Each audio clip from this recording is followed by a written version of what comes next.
Subscribe कीजिए royal teacher को education संबंधी न्यूज़ तुरंत पाने के लिए। नई शिक्षा नीति पर गोविंद सिंह डोटासरा का ट्वीट। शिक्षकों को न तो गैर शैक्षिक काम में और न ही बेवजह होंगे तबादले। कोर्ट ने कहा म्यूचुअल ट्रांसफर के लिए मिनिस्टर को नहीं सक्षम अधिकारी को भेजें आवेदन। 31 अगस्त तक बंद रहेंगे स्कूल कॉलेज, कंटेनमेंट जोन में छूट नहीं। न्यायालय का अंतिम वर्ष की परीक्षाओं पर रोक के लिए याचिकाओं पर अंतरिम आदेश देने से इनकार। राजस्थान शिक्षा विभाग मानव संसाधन विकास मंत्रालय केंद्र सरकार की गाइडलाइन के विरुद्ध शिक्षकों को बुला रहा है। स्कूल संस्कृत विद्यालय में टीचर पोस्टिंग के सभी मामले मुख्य पीठ में हुए ट्रांसफर।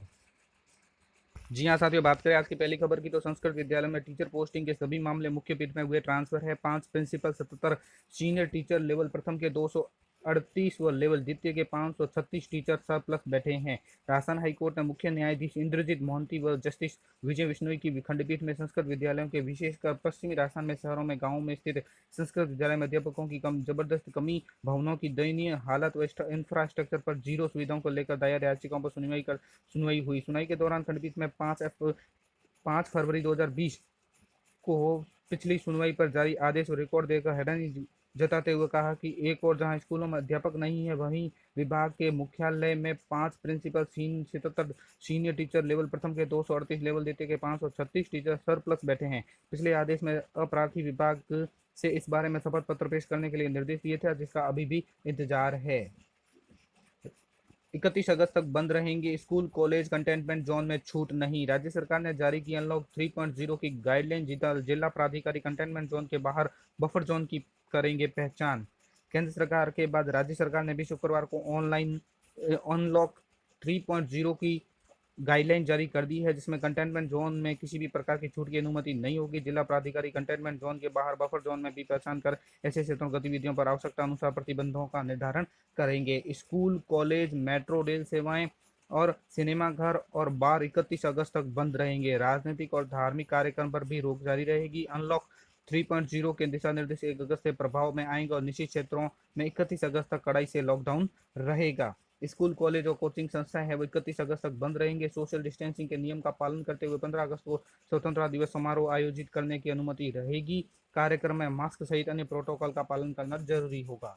बात करें अगली खबर की तो राजस्थान शिक्षा विभाग मानव संसाधन विकास मंत्रालय केंद्र की सरकार की गाइडलाइन के विरुद्ध शिक्षकों को बुला रहा है। स्कूल वैश्विक महामारी कोविड-19 के बढ़ते प्रकोप के बावजूद मानव संसाधन विकास मंत्रालय गाइडलाइन में शिक्षा विभाग से जुड़े दिशा निर्देशों में राज्य सरकार द्वारा अधूरी पालना की जा रही है। राज्य सरकार शिक्षा विभाग की गाइडलाइन में के विरुद्ध शिक्षकों को वर्क फ्रॉम होम की बजाय स्कूल बुलाया जा रहा है। केंद्र की गाइडलाइन में 31 अगस्त तक सभी को स्कूल, कॉलेज, शिक्षण संस्थाएं बंद है। इन बंद रखने के निर्देश की पालना करते हुए राज्य सरकार ने सभी शिक्षण संस्थाओं को 31 अगस्त तक बंद रखने के आदेश दिए हैं, लेकिन शैक्षणिक स्टाफ को लगातार बुलाया जा रहा है, जबकि केंद्र सरकार की गाइडलाइन के अनुसार शैक्षणिक स्टाफ को वर्क फ्रॉम होम के जरिए काम करवाने के निर्देश दिए गए हैं। राजस्थान शिक्षक संघ राष्ट्रीय के जिला संयुक्त मंत्री सुभाष बिश्नोई ने मांग की है कि राजस्थान सरकार की गाइडलाइन के अनुरूप ही शैक्षिक स्टाफ को वर्क फ्रॉम होम के आदेश शीघ्र जारी करे, क्योंकि छात्र छात्राएं विद्यालय नहीं आ रहे तो शैक्षणिक स्टाफ को बुलाना उचित नहीं है। बात करें अगली खबर की तो न्यायालय का अंतिम वर्ष की परीक्षा पर रोक के लिए याचिकाओं पर अंतरिम आदेश देने से हुआ इनकार। उच्चतम न्यायालय ने कोविड-19 महामारी के बीच अंतिम वर्ष की परीक्षाएं सितंबर में कराने संबंधी विश्वविद्यालय अनुदान आयोग दिशा निर्देश रद्द करने के लिए दायर याचिकाओं पर शुक्रवार को कोई भी अंतरिम आदेश देने से इनकार कर दिया। न्यायालय ने केंद्र से कहा है कि गृह मंत्रालय को इस विषय पर अपना रुख साफ करना चाहिए। यूजीसी ने शीर्ष अदालत से कहा है कि किसी को भी गफलत में नहीं रहना चाहिए, क्योंकि उच्चतम न्यायालय इस मामले पर विचार कर रहा है तो अंतिम साल और सेमेस्टर की परीक्षा पर रोक लग जाएगी। न्यायमूर्ति अशोक भूषण, न्यायमूर्ति आर सुभाष रेड्डी, न्यायमूर्ति एम आर शाह की पीठ ने वीडियो कॉन्फ्रेंसिंग के जरिए सुनवाई के दौरान कहा है कि वह इस विषय पर कोई अंतरिम आदेश पारित नहीं कर रहा है। इसके साथ ही पीठ ने इस मामले की 10 अगस्त के लिए सूचीबद्ध कर, यानी अगली सुनवाई 10 अगस्त को है। केंद्र और यूजीसी की ओर से सॉलिसिटर जनरल तुषार मेहता ने पीठ को सूचित किया कि गृह मंत्रालय दृष्टिकोण से वह न्यायालय को अवगत करवाएंगे। बात करें अगली खबर की तो शिक्षकों को न तो गैर शैक्षिक काम और न ही होंगे बेवजह तबादले। नई शिक्षा नीति में शिक्षकों को जिम्मेदारियां बढ़ जाएगी, लेकिन उनको कई सहूलियतें भी मिलेगी। उनका न तो बेवजह तबादला होगा, न ही उन्हें गैर शैक्षिक कार्य में लगाया जाएगा। शिक्षकों की नियुक्ति, तैनाती, सेवा शर्तें उन्हें पूर्ण रूप से सशक्त बनाना ही पहला कर्तव्य है। शिक्षकों को प्रोत्साहित किया जाएगा कि जिसे वे देश के भविष्य और सुंदर और सशक्त बना सके। ग्रामीण इलाकों में तैनाती पर आवास की व्यवस्था होगी या अधिक आवास बता दिया जाएगा। तबादले सिर्फ विशेष परिस्थिति में विशेषज्ञों के तबादले सिर्फ विशेष परिस्थितियों में होंगे, जिसके लिए राज्य और केंद्र सरकार शासित प्रदेशों के पास एक सख्त मानक होगा। सभी तबादले कंप्यूटराइज प्रणाली के तहत होंगे, जिसमें पूरी पारदर्शिता बरती जाएगी। नई शिक्षा नीति के तहत बच्चों को रिपोर्ट कार्ड नहीं, प्रोग्रेस कार्ड ही मिलेंगे। बात करें अगली खबर की, तो कोर्ट ने कहा है कि म्यूचुअल ट्रांसफर के लिए मिनिस्टर को नहीं, सक्षम अधिकारी को भेजें आवेदन। राजस्थान हाईकोर्ट ने याचिकाकर्ताओं शिक्षक ग्रेड द्वितीय रघुनाथ सिंह की ओर से पेश याचिका पर सुनवाई करते हुए जहां याचिकाकर्ता से उनके द्वारा एक अन्य अप्रार्थी शिक्षिका जिसके लिए वो म्यूचुअल ट्रांसफर चाहते हैं उसके लिए अपना आवेदन बजाय शिक्षा मंत्री के जिला शिक्षा अधिकारी अथवा सक्षम अधिकारी को प्रेषित करने के निर्देश दिए हैं।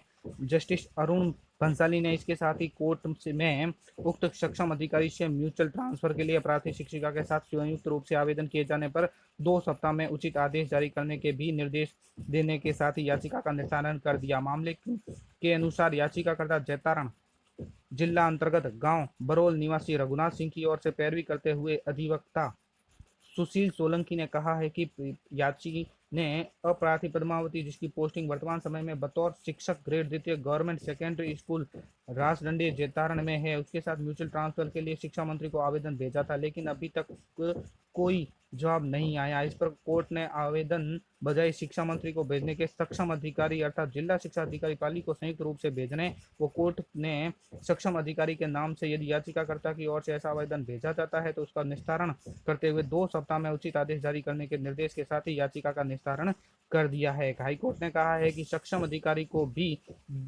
दिए निर्देश कहा यदि म्यूचुअल ट्रांसफर के लिए संयुक्त आवेदन पेश किया जाए तो 2 सप्ताह में जारी करें उचित आदेश।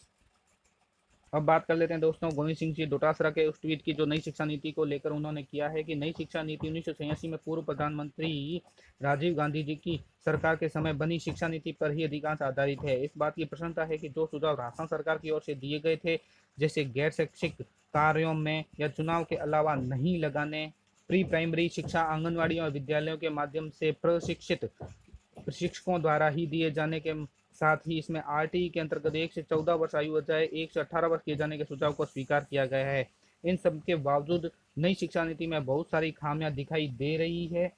इसमें प्राइवेट इन्वेस्टमेंट पर जोर दिया गया है, जिसका शिक्षा व्यवस्था पर दूरगामी नकारात्मक प्रभाव पड़ेगा। शिक्षक भर्ती में साक्षात्कार का प्रावधान भ्रष्टाचार को बढ़ावा देने वाला सिद्ध होगा। प्रत्येक विद्यालय में विज्ञान गणित की उपलब्धता के लिए कहा गया है, लेकिन इस हेतु वित्तीय प्रावधान करना राजस्थान जैसे बड़े राज्य के लिए संभव नहीं है। इसी प्रकार मूलभूत संरचना व संसाधनों के विकास के लिए शैक्षिक एवं आर्थिक रूप से पिछड़े राज्यों के लिए विशेष वित्तीय व्यवस्था पर कहीं कुछ प्रावधान नहीं रखा गया है। उल्टा 90-10 नियम को 60-40 कर दिया गया है, जो कि राज्यों पर अतिरिक्त भार डालने वाला होगा। इसी स्थिति में राजस्थान जैसे बड़े राज्यों में नई शिक्षा नीति को लेकर किए गए प्रावधानों का क्रियान्वयन बहुत से स्तरों पर कठिन होगा। तो साथियों ये थी आज की कुछ बड़ी खबर। वीडियो अच्छी लगे तो जरूर लाइक शेयर और सब्सक्राइब कीजिए। पास में आने वाले घंटी के बटन को जरूर दबाएं एजुकेशन संबंधी न्यूज़ तुरंत पाने के लिए।